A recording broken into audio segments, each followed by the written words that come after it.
Hello everyone, এই ভিডিওটা পাইথনের loops নিয়ে। তো লুপ জিনিসটা কি এবং আমরা কেন শিখব, আমাদের কি কাজে লাগবে সেগুলোই আমরা এই ভিডিওতে দেখব। তো এই পর্যন্ত আমরা যা যা শিখে এসেছি তার উপরে ভিত্তি করে যদি আমরা একটা প্রোগ্রাম এমন করতে চাই যে একটা লাইন আমরা 10 বার প্রিন্ট করব, তাহলে আমরা কিভাবে সেই প্রোগ্রামটা করব দেখি। যে প্রিন্ট ফাংশন আমরা জানি, সো এভাবে দিস ইজ এ লাইন আমি প্রিন্ট করতেছি। সো আমরা এটা 10 বার লিখে কি করব, এক্সিকিউট করব, তাই না? ওকে, বাট এখানে 10 বার প্রিন্ট করলেও আমরা ঠিক আছে। যদি আমাদের বলে যে 1000 বার প্রিন্ট করতে, তাহলে আমাদের অনেক কষ্ট হবে এবং অনেক সময় লাগবে।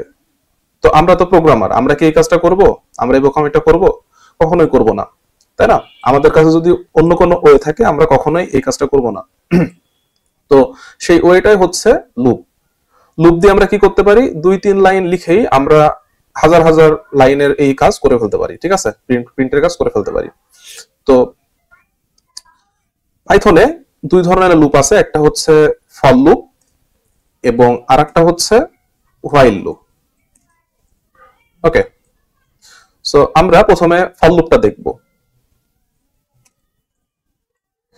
ওকে, তো ফর লুপের প্রথমে স্ট্রাকচারটা আমরা দেখার চেষ্টা করি। হ্যাঁ, তো ফর লুপের স্ট্রাকচারটা কিরকম, আমাদের ফর লুপ চালানোর জন্য প্রথমে ফর লিখতে হয়, দেন একটা ভেরিয়েবল দিতে হয় যেটা দিয়ে আমরা কি করব, কন্ট্রোল করব আমাদের ইটারেশনটা। সো এখানে যে কোনো নামই হতে পারে, আমি আই দিচ্ছি ভেরিয়েবলের নাম, ঠিক আছে? এরপরে আমাদের লিখতে হবে ইন, দেন আমাদের একটা রেঞ্জ থাকে যে এই রেঞ্জের মধ্যে লুপটা চলবে, অর্থাৎ 10 বার লুপ চলবে বা 20 বার লুপ চলবে, এরকম একটা রেঞ্জ থাকে আমাদের। সো এই রেঞ্জের ভিতরে কি থাকে যে তিনটা ভ্যালু থাকে। সো প্রথমে স্টার্ট ভ্যালুটা, দেন কোথায় যে স্টপ হবে এবং আমাদের কত করে ইনক্রিমেন্ট হবে, ঠিক আছে? ওকে, এরপরে আমাদের একটা কোলন দিতে হয় এবং পরের লাইনে আমাদের থাকে হচ্ছে স্টেটমেন্ট। ওকে, সো এখানে কি হয় যে এই যে লুপ ভেরিয়েবলটা, এই লুপ ভেরিয়েবল রেঞ্জ থেকে ভ্যালু নেয়, অর্থাৎ এই যে স্টার্ট ভ্যালু থেকে শুরু হয় এবং চেক হয় যে স্টপ ভ্যালুর থেকে ছোট কিনা। যদি ছোট হয় তাহলে আমাদের এই স্টেটমেন্টটা এক্সিকিউট হয়, ঠিক আছে? সো এই রেঞ্জের যেই শর্তটা বা কন্ডিশনটা সেটা হচ্ছে এই যে আমাদের আই, ঠিক আছে, লুপ ভেরিয়েবলটা, এটা কি হবে, স্টার্ট থেকে শুরু হবে এবং চলতে থাকবে এবং স্টপের আগ পর্যন্ত চলবে, ঠিক আছে? যখনই স্টপ ভ্যালুটা পাবে এই ভেরিয়েবলটা, তখনই আমাদের লুপটা থেমে যাবে, ঠিক আছে? সো আমরা একটা এক্সাম্পল দেখলেই একদম ক্লিয়ার হয়ে যাব। ওকে, সো এই যে আমরা একটা এক্সাম্পল করেছিলাম যে 10 বার প্রিন্ট করা, সো এটাই আমরা করি। সো এটার জন্য আমাদের কি করতে হবে, একটা প্রথমে ফর লিখতে হবে, দেন একটা লুপ ভেরিয়েবল দিতে হবে, দেন ইন লিখতে হবে। এরপর রেঞ্জ আমাদের কি হবে, 10 বার আমরা প্রিন্ট করব, তাহলে 1 থেকে 10 পর্যন্ত আমাদের যাওয়া লাগবে এবং 11তে যদি যাই তাহলে লুপটা কি হয়ে যাবে, থেমে যাবে। তাহলে আমাদের কি করতে হবে, 1 থেকে 11 পর্যন্ত যেতে হবে, তাহলে তো আমরা 10 বার প্রিন্ট করতে পারবো, তাই না? কারণ 11তে যখনই লুপ ভেরিয়েবল 11 হবে তখনই কিন্তু আমাদের লুপটা থেমে যাবে, তাই না? ওকে, এরপরে আমরা কি করব, 1 করে ইনক্রিমেন্ট করব। তাহলে কি হবে যে প্রথমে যখন i এর ভ্যালু 1 তখন সে কি করবে, এই যে একটা স্টেটমেন্ট আমরা লিখি আগে, this is a line. So এটা আমরা আগে রান করি। ওকে, সো এখানে কিন্তু আমরা কি দেখছি, চলে আসছে আমাদের এই যে 10 লাইনের কাজ আমরা কি করে ফেলছি, 2 লাইনে করে ফেলছি। সো কি হইতেছে, প্রথমে আই রেঞ্জ থেকে ভ্যালু নিতেছে, স্টার্ট ভ্যালুটা, দেন যখন 1 হইতেছে তখন চেক হইতেছে যে স্টপ ভ্যালু থেকে ছোট কিনা, ছোট। সো এই লাইন প্রিন্ট হয়ে গেছে, ফার্স্ট লাইন প্রিন্ট হইছে। এরপর যখন এই যে এখানে 1 করে ইনক্রিমেন্ট হইতেছে, সো ইনক্রিমেন্ট হইছে 2 হইছে ভ্যালু, আই এর ভ্যালু, সেটা হচ্ছে 11 থেকে ছোট। সো এইভাবে চলতে চলতে 10 পর্যন্ত কি হইছে, প্রিন্ট হইছে আমাদের, তাই না? এরপরে যখন 11 হইছে, 11 হওয়ার সাথে সাথে এই লুপটা থেমে গেছে, ঠিক আছে? সো এইভাবে ফর লুপটা কাজ করতেছে। ওকে, ঠিক আছে। সো আমরা এখন এটা কমেন্ট আউট করে দিই। আমরা বুঝলাম যে ফর লুপ কিভাবে কাজ করে বা লুপ কিভাবে কাজ করে। এখন আমরা একটা ইন্টারেস্টিং প্রবলেম নিয়ে কাজ করব, সেটা হচ্ছে সাপোজ আমাদের একটা শপ আছে এবং সেই শপে 500 জন কাস্টমার আছে, ঠিক আছে। সো 500 জন কাস্টমারকে যদি আমরা আমাদের আপডেটস ইমেইল করতে চাই, তাহলে আমরা কি মানে আলাদা আলাদা ভাবে সবাইকে ইমেইল পাঠাবো? কখনোই না।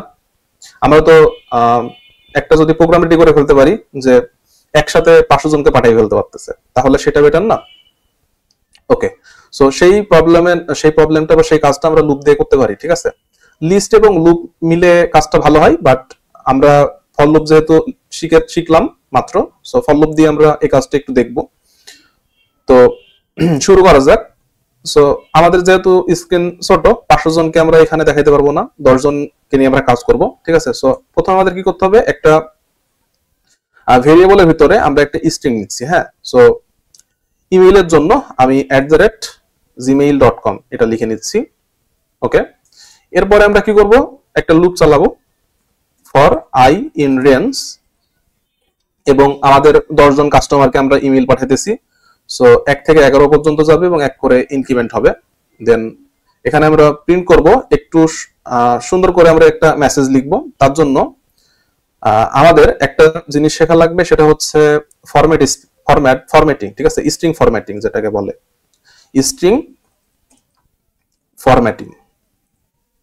ওকে, সো এই জিনিসটা কি, এই যে আমরা একটা ভেরিয়েবলের ভিতরে একটা স্ট্রিং রাখছি, এই স্ট্রিংটাকে আমাদের প্রোগ্রামে আমরা ডাইনামিক্যালি ইউজ করতে পারবো। অর্থাৎ আমাদের এই যে পুরো স্ট্রিংটা লেখা লাগবে না, আমরা শুধুমাত্র এই var যে ভেরিয়েবলটা, এইটা ইউজ করে আমরা এই স্ট্রিংটা ইউজ করতে পারবো, ঠিক আছে।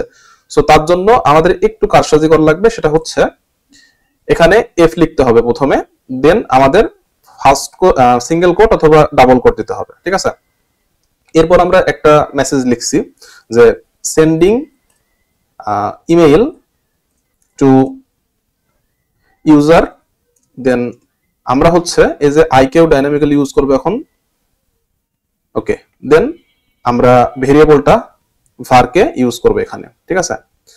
সো আমাদের আউটপুট কি আসে আমরা দেখি। সো আমাদের আউটপুট কি আসতেছে যে sending email to user 1@gmail.com, এভাবে 1 2 3 4 5 এভাবে 10 পর্যন্ত গেছে। অর্থাৎ আমরা এই যে আই এর ভ্যালুগুলোকে প্রিন্ট করছি, আবার এই যে এই ভেরিয়েবলের মধ্যে যে স্ট্রিংটা ছিল এটাকেও এখানে প্রিন্ট করাইছি, তাই না? সো ডাইনামিক্যালি আমরা স্ট্রিং ফরম্যাটিং এর মাধ্যমে কাজটা করলাম। সো এইভাবে কিন্তু লুপ আমাদের বিভিন্ন কাজে হেল্প করে থাকে, ঠিক আছে। সো ফর লুপের বিষয়গুলো আমরা বুঝলাম আশা করি। এখন আমাদের নেক্সট যে বিষয়টা আছে সেটা হচ্ছে হোয়াইল লুপ, ঠিক আছে। সো হোয়াইল লুপটাও ইজি।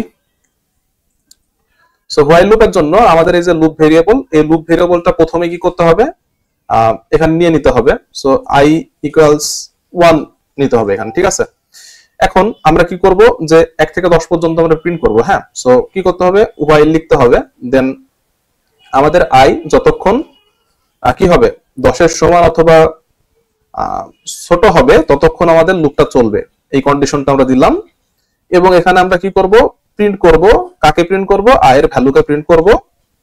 এখন আমরা কিন্তু কোনো ইনক্রিমেন্টের কাজ করি না এখানে ফর লুপের মতন, তাই না? সো আমাদের কি করতে হবে, এই যে প্রথমে i এর ভ্যালু 1, সো এখানে হোয়াইল যতক্ষণ না কি হইতেছে 10 এর থেকে ছোট থাকতেছে, অর্থাৎ ছোট অথবা সমান থাকতেছে। সো i এর ভ্যালু যখন 1 তখন সে এখানে আসতেছে, প্রিন্ট করে দিচ্ছে। এরপরে আমরা কি করব, i = i + 1। ওকে, সো একবার প্রিন্ট করার পরে আমরা ভ্যালুটাকে ইনক্রিমেন্ট করে দিলাম, তখন i এর ভ্যালু এখানে কত হয়ে যাবে, i এর ভ্যালু আবার 2 হয়ে যাবে, ঠিক আছে। সো i এর ভ্যালু 2 হয়ে গেলে কি হবে, এখানে আবার এসে চেক হবে। তারপরে যতক্ষণ পর্যন্ত 10 না হচ্ছে ততক্ষণ প্রিন্ট করতে থাকবে, ঠিক আছে। সো আমরা এটা রান করে দেখি। সো কি হয়েছে, 10 পর্যন্ত কিন্তু প্রিন্ট হয়ে গেছে, ঠিক আছে। সো এইটাই হচ্ছে হোয়াইল লুপের এক্সাম্পল। ওকে, সো আমরা ফর লুপ দেখলাম, হোয়াইল লুপ দেখলাম। এরপরে আমরা দেখব হচ্ছে ব্রেক স্টেটমেন্ট এবং কন্টিনিউ স্টেটমেন্ট। এই দুইটা আমরা কেন ইউজ করব, আমরা প্রথমে ব্রেক নিয়ে একটু বুঝি যে ব্রেক কেন আমরা ইউজ করব। সো আমাদের এমন একটা প্রোগ্রাম করতে দিল যেখানে বলা আছে যে আমরা যখন 1 থেকে 10 পর্যন্ত প্রিন্ট করার সময় 5 পাবো, তখন আমাদের লুপটা থেমে যাবে। ঠিক আছে, অর্থাৎ যখন 5 পাবো 5 থেকে আর কোনো কিছু আমাদের প্রিন্ট হবে না। ঠিক আছে, সো এটা আমরা কিভাবে করতে পারি? ওকে, এই প্রোগ্রামটা করার জন্য আমাদের ব্রেক স্টেটমেন্ট ইউজ করতে হবে। সো আমরা কি করব, প্রথমে একটা ফর লুপ, সো আমরা হোয়াইল লুপ দিয়ে করি। হ্যাঁ, সো প্রথমে i ইকুয়ালস 1 নিচ্ছি, দেন আমাদের হোয়াইল যতক্ষণ i is less than equal 10 ততক্ষণ আমাদের লুপ চলবে। এবং এখানে আমাদের কি করতে হবে, যে একটা কন্ডিশন দিতে হবে। আমরা তো কন্ডিশনাল স্টেটমেন্টস পড়ে এসেছি, তাই না? ওকে, শিখে এসেছি। সো এখানে আমরা কন্ডিশন দিব ইফ i ইকুয়ালস 5। ওকে, যখন i ইকুয়ালস 5 হবে তখন আমরা কি করব, ব্রেক করে দিব। ঠিক আছে, এলস আমরা কি করব, প্রিন্ট করব। কি প্রিন্ট করব? i কে প্রিন্ট করব। ঠিক আছে, এরপর আমাদের কি করতে হবে, যে i ইকুয়ালস i প্লাস 1। ওকে, ঠিক আছে। সো এই প্রোগ্রামটা আমরা একটু রান করে দেখি কি হয়। এই যে দেখছেন যে যখনই 5 পাইছে তখনই কিন্তু আমাদের লুপ থেকে বের হয়ে গেছে, ব্রেক করে দিছে লুপ, তাই না? 4 পর্যন্ত প্রিন্ট হয়েছে, 5 যখনই পাইছে তখনই কি হয়েছে, ব্রেক হয়ে গেছে। সো এই যে আমাদের যদি প্রোগ্রামের ভিতরে কোথাও থেমে যাওয়া লাগে বা লুপ শেষ করে দেওয়া লাগে, তখন আমরা ব্রেক স্টেটমেন্ট ইউজ করি। ঠিক আছে, সিমিলার ভাবে আমরা কন্টিনিউ স্টেটমেন্টটা দেখব। তো কন্টিনিউ স্টেটমেন্ট আমরা কেন ইউজ করি? সাপোজ 1 থেকে 10 পর্যন্ত প্রিন্ট করতেছি, আমরা কোনো একটা ইটারেশন বাদ দিব, অর্থাৎ যখন ইটারেশন 5 হইতেছে তখন আমরা ওই ইটারেশনটাকে বাদ দিব, তারপর থেকে প্রিন্ট হবে আবার। ঠিক আছে, বা 5টাকে বাদ দিয়ে পরের গুলো প্রিন্ট হবে 1 থেকে 4 পর্যন্ত, দেন 5 বাদ, দেন 6 থেকে বাদ 10। ঠিক আছে, সো কন্টিনিউ স্টেটমেন্ট। সো এটা আমরা ফর লুপ দিয়ে দেখি। সো আমাদের কি করতে হবে, প্রথমে একটা ফর লুপ চালাতে হবে। So for i in range কি করব, আমরা 1 থেকে 10, তাই না? আমরা প্রিন্ট করতে যাচ্ছি, তাহলে 11 পর্যন্ত আমাদের নিতে হবে এবং 1 করে ইনক্রিমেন্ট হবে। দেন আমাদের কি লজিক দিতে হবে, যে ইফ আমাদের i যদি 5 এর সমান হয় তাহলে আমরা কি করব, কন্টিনিউ করে দিব। ঠিক আছে, অর্থাৎ 5 কে আমরা স্কিপ করে দিব।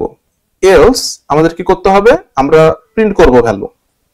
ওকে, সো এটাকে যদি আমরা এখন রান করি তাহলে দেখছি যে সরি, এখানে এটা কমেন্ট আউট করে দিই প্রথমে, না হলে বুঝতে পারবো না। ওকে, সো এখানে কি হচ্ছে, যে 5 কে কিন্তু ইগনোর করে বাকি যে ভ্যালুগুলো সেগুলো প্রিন্ট হয়েছে, তাই না? সো আমরা যদি প্রোগ্রামে কোনো একটা ভ্যালুকে ইগনোর করতে যাই তখন আমরা কন্টিনিউ স্টেটমেন্টটা ইউজ করে থাকবো। ঠিক আছে, সো আজকের ভিডিওতে আমরা কি কি শিখলাম, ফর লুপ কিভাবে আমরা ইউজ করব, হোয়াইল লুপ কিভাবে ইউজ করব, এরপরে break statement, continue statement. So আজকের ভিডিও এই পর্যন্তই ছিল। দেখা হচ্ছে নেক্সট ভিডিওতে নতুন কোনো টপিক নিয়ে। ধন্যবাদ সবাইকে।